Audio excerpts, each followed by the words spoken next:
I just want to put this in before the episode starts saying I don't know what happened to my audio.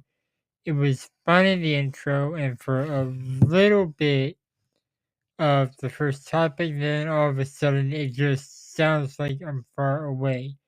I was not, I was right up next to my mic, but I think I'm still audible if you listen very closely. Other than that, enjoy the episode.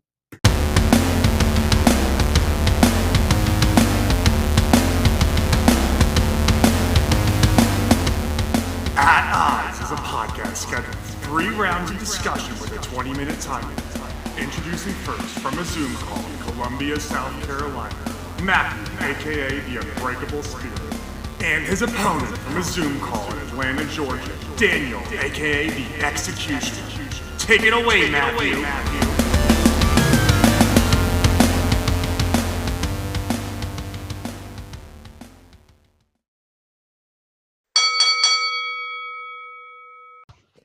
Thank you, Jesse, for that wonderful introduction.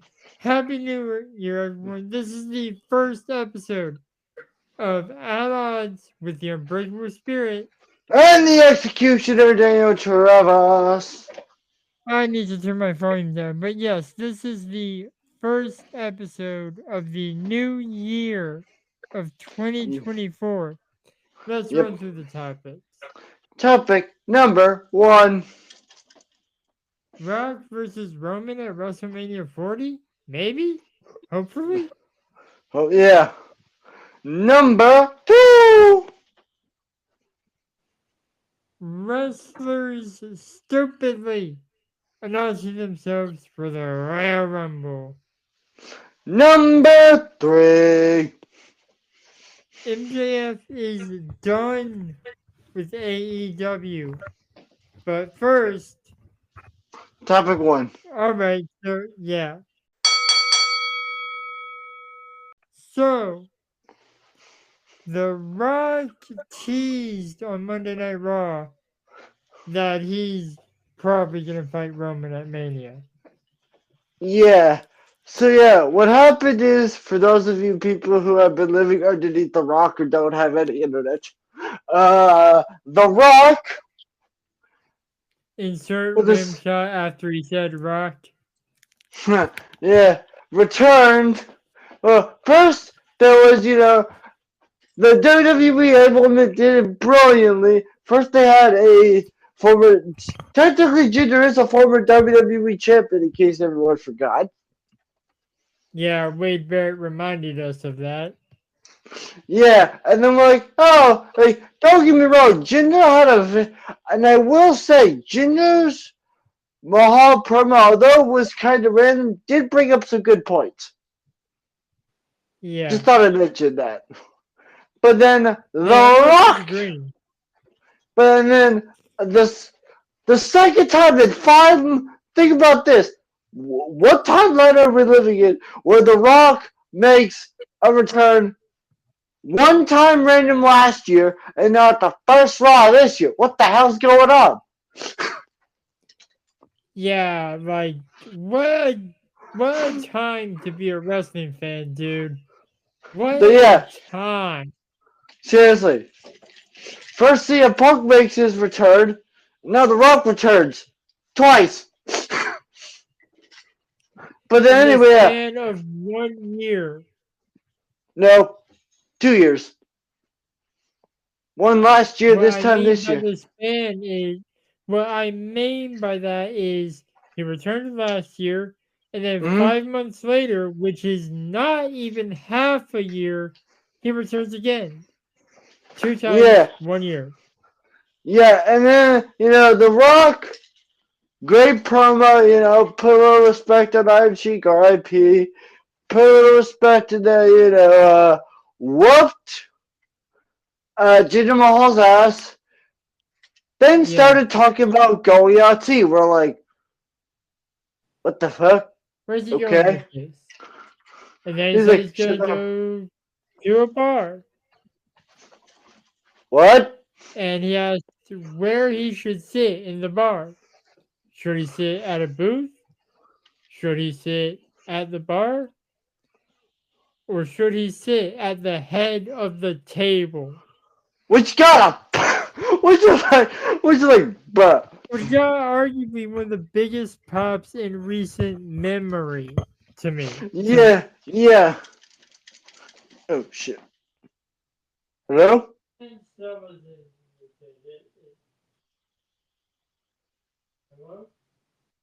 Oh. Yeah. Okay. Anyway, yeah.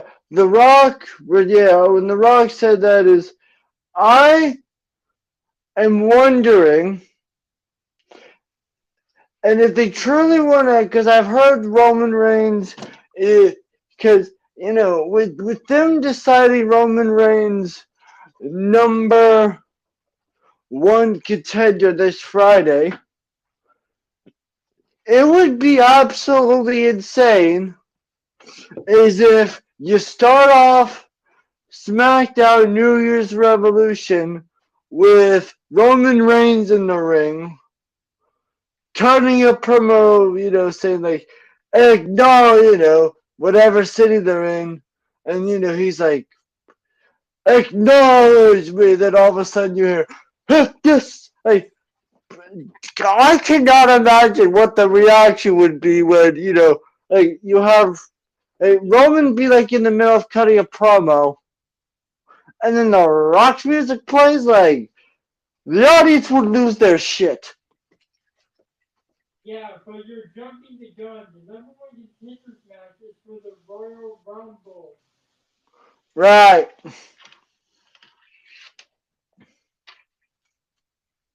The worst thing, WWE would not put Brock versus Roman at the Royal Rumble. No, not. It's like the either night one or night two of WrestleMania. But no, first one. Yeah. I mean, I've heard some people say that they could do it in an elimination chamber in Australia. No. Be too random, in my opinion. Two members, yeah, Brock versus Roman, two members of the Anoa'i Wrestling Dynasty battling not for the championship, but for the honor of being the tribal chief. Mania, my dude. Agreed. Because this is just something I think. Yes, be how like I would. This is just my take here. I would have the feud, yes, be for the title because Roman has the title. I have it, and I'd have it be for the head of the Samoan dynasty. But if you want The Rock if The Rock wants to retire, have him put his career on the line and have Roman Reigns retire The Rock. If The Rock wants to retire, then he wouldn't need the title to be on the line. That could be great too against the winner of the Royal Rumble. Yeah. True. He's a huge megastar guy. They would put him in the main event of both nights of WrestleMania. But going into your final thought, if this isn't WWE like yanking our chain or whatever, if this is going to happen, I would love for that to be Triple H's big announcement on the Peacock special tomorrow. I'm going to talk more about what he's going to say. And because we're recording this for Thursday, which is why I say tomorrow. And we're going to talk more about that maybe a little bit later. Wait, hold up. Let me do my final thoughts. I wasn't done with my final thoughts, Mr. Brody. Oh, sorry. If it's going to happen, it's got to be a similar situation to Sami Zayn and Kevin Owens. So last year, main event of Monday night. My final thoughts is if you're gonna, don't just have The Rock return on a random ass episode of Monday Night Raw. Don't just yank our chain for nothing. If you're gonna pull the trigger on it, to quote Emperor Palpatine from Star Wars, do it. Well, cause, bro, this is kind of, I mean, if you're gonna do it, like, The Rock's only gonna get older. If you want to do this, if I want to do it, WrestleMania is the place to do it. But, and, well, sorry for Cody, but if this is the match for WrestleMania, looks like you're gonna have to not finish the story this year. I mean, there's always night two, but we can go back and forth about this later. We'll be back to topic 2. Hello, everybody. We are back with topic number 2. Wrestlers stupidly announcing themselves for the Royal Rumble. Let me just break down my thoughts, and here's why I think it's really, really stupid. Here's why. This is a problem. It's been going on for a few years now. Yeah. Alright, anyway, I don't care, but anyway, here's my thoughts. The reason why I think it's stupid is it takes the surprise out of you joining the Rumble. Is, oh, okay, so-and-so's entered the Rumble. Oh, of course you're going to be in the Rumble. 30 people are going to be in this thing. Yeah.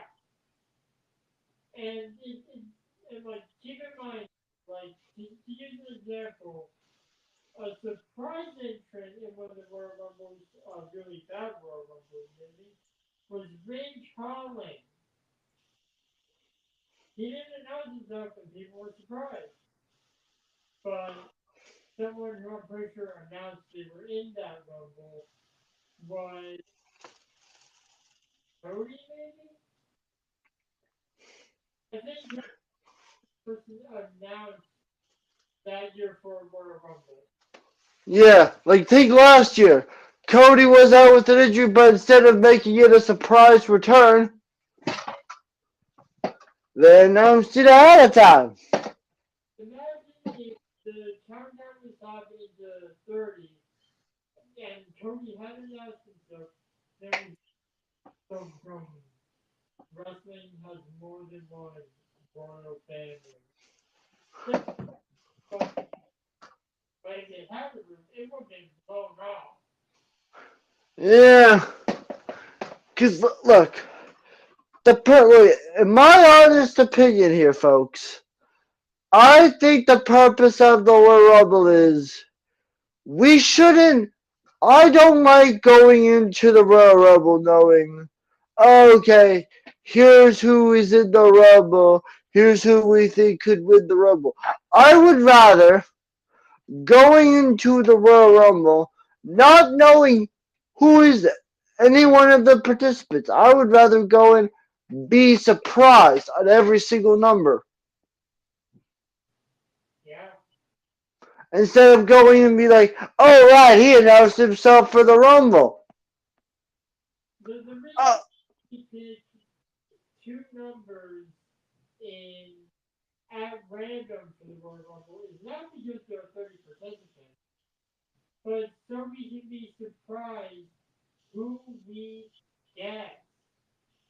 Yeah, I mean, like this year, the only people that announced themselves is CM Punk and Cody Rhodes. I mean, like, also, why did Cody Rhodes need to take up a random ass episode in December of last year to announce, hey, I'm gonna be entering the Royal Rumble? Yeah, like, we've had this topic in our mind for a couple of weeks now at this point, probably. And it's just like, is it really, like, Cody, you won last year. We know you can do it. That doesn't mean you need to say you're going to be in trouble again. We are right finishing the story. You don't need to win the Rumble the fact. Not Grant Jordan to do that.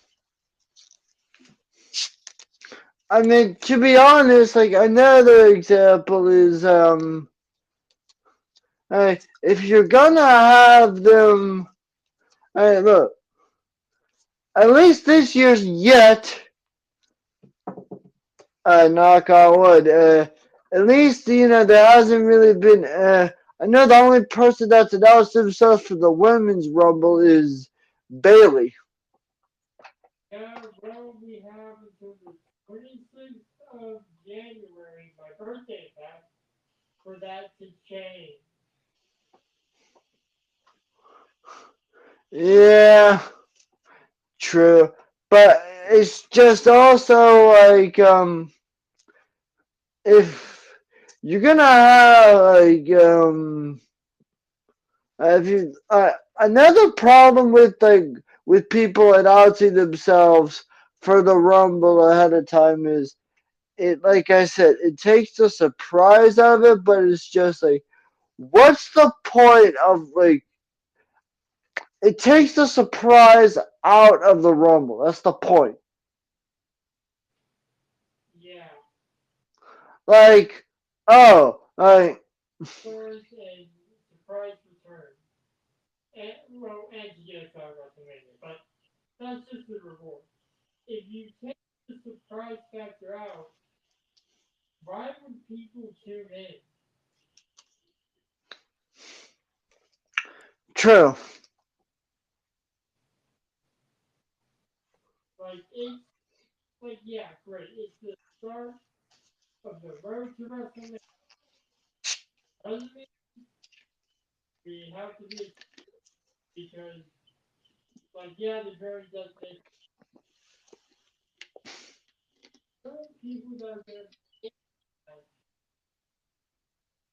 why, why? Like, if you want to care about people, make it simply qualifying that. Not just randomly declare, I'm going to be in the Royal Rumble. Right away.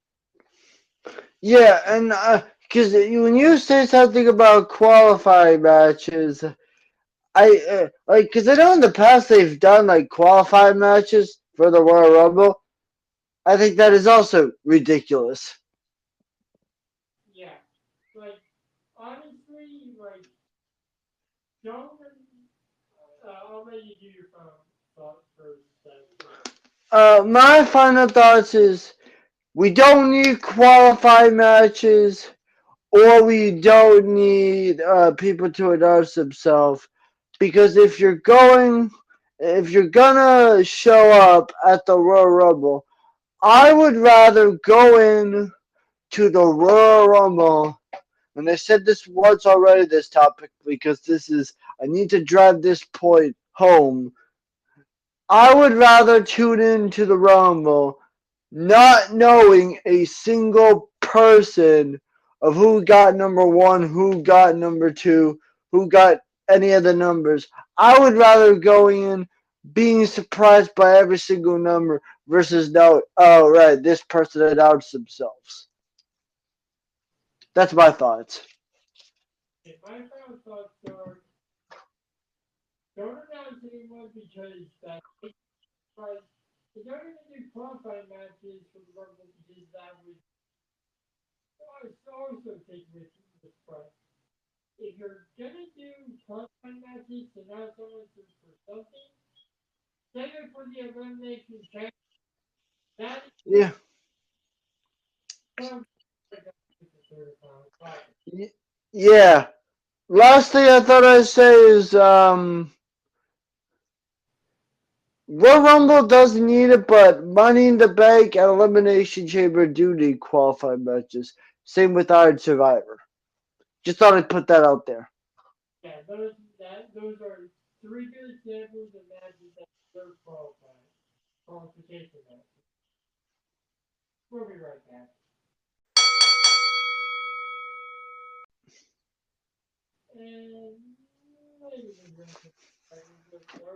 final topic, MJF has told Tony Khan that he is finished with AEW.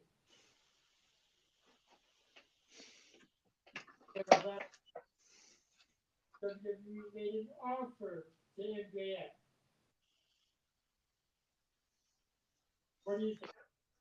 My thoughts on the MJF situation is it could be a very well done swerve, but knowing how much a MJF likes to say, what is truly on his mind is, I could also believe that he is done.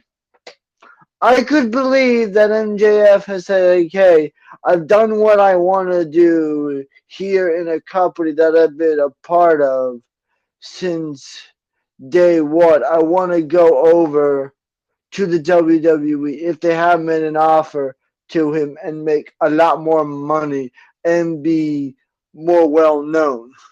I feel like W if like I feel like WWE's not afraid to take AEW defenders back in with their Cody Rhodes, their Cargill, CM Punk, you get. That's a good point. Yeah. But if they do, is he gonna be shot straight to the main roster, or is he gonna show up in NXT? Yeah, because I will say, if you have MJF be in NXT, my two questions. Number one, is MJF going to be a heel or babyface? And number two, is his name, are they going to repackage him? Or are they just going to, or is he just going to be this, be the same guy just under the WWE umbrella? Considering they did not repackage EC3 when he was in NXT or the main roster, I feel like they would keep MJF since he's more well known for that. They also kept Jade Cargill. They gave Cody back his last name. And CM Punk is CM Punk. That's a different situation.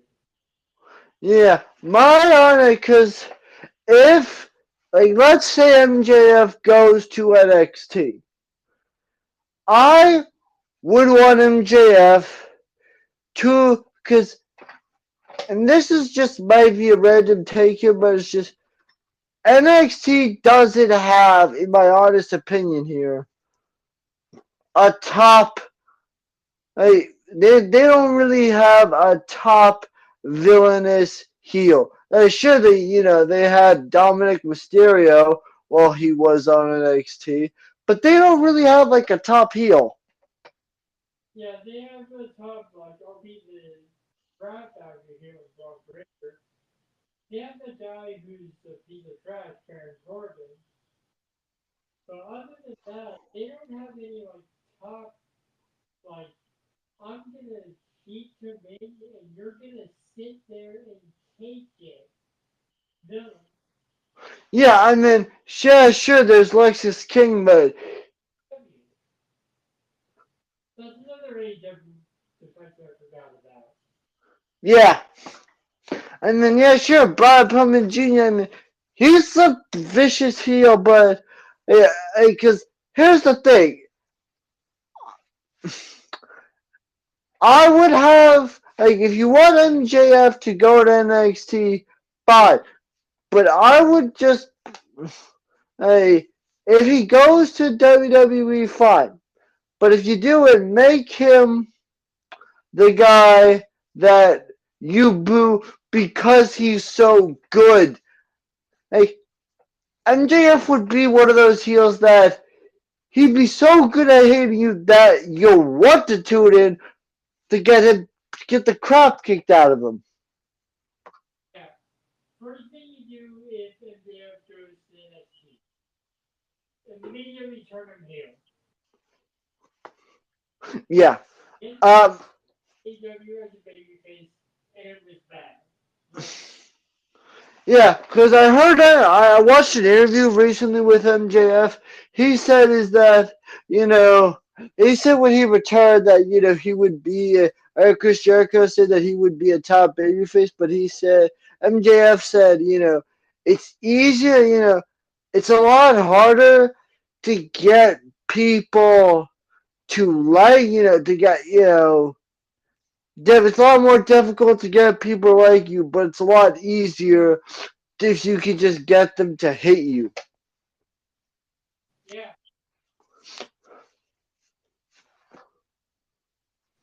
That's probably why you got paired up with Adam Cole for a bit, to get him on the good side of the fence. My honest, another thought about MJF is, because whatever AAA, I will say, like, just to throw this route there is, I've also heard Impact, this is random, but I've also heard Impact Wrestling has done something with Endeavor.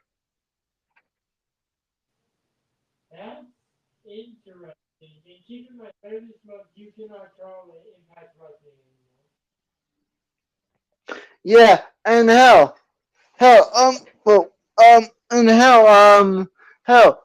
you want to hear another random thing is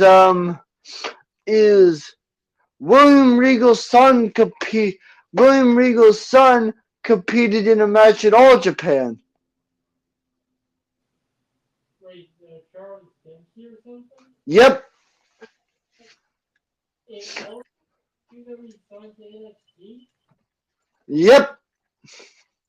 That's weird. I also heard Sean Spears got released by AEW last year. But anyway, I'll go. But yeah, but like I said, if MJF does go to the WWE, if that is what WWE wants, he's a young talent. Don't get me wrong, but it's just you either look. You need to make him a heel if he goes to NXT, but you need to make him a good heel. Like a heel, you need to make him a heel that will do absolutely and that will win, even if it's not even a title match, by cheating. Or you can have him debut like how Adam Cole did. But I'm going to say for the main roster. Now, hear me out. Adam Cole was never on the main roster of WWE, but that's because he had a terrible story and decided, nope, nope, nope, nope. I'm not going to Bearcat Chief Lee. But hear me out. And is well known for his rivalry against Cody Rhodes. Right. Middle of a major title match, and goes up with like brass knucks and knocks Cody out and costs him the title, and they start a feud online.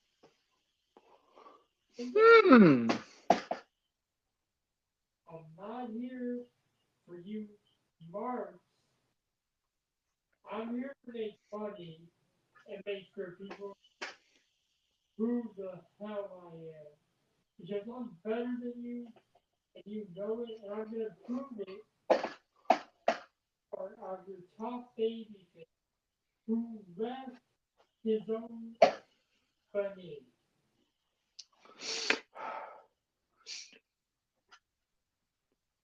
That is all the time we have for this episode. You know we'll be back next week. Wait, those are final thoughts? Yeah. Okay. Roll that outro. Bye.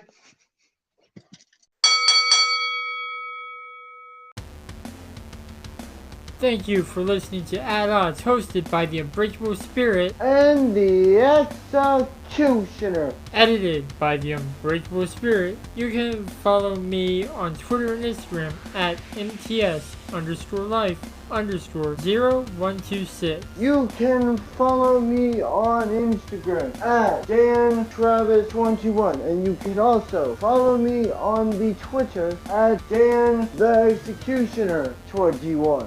And you can follow the podcast at Odds Podcast.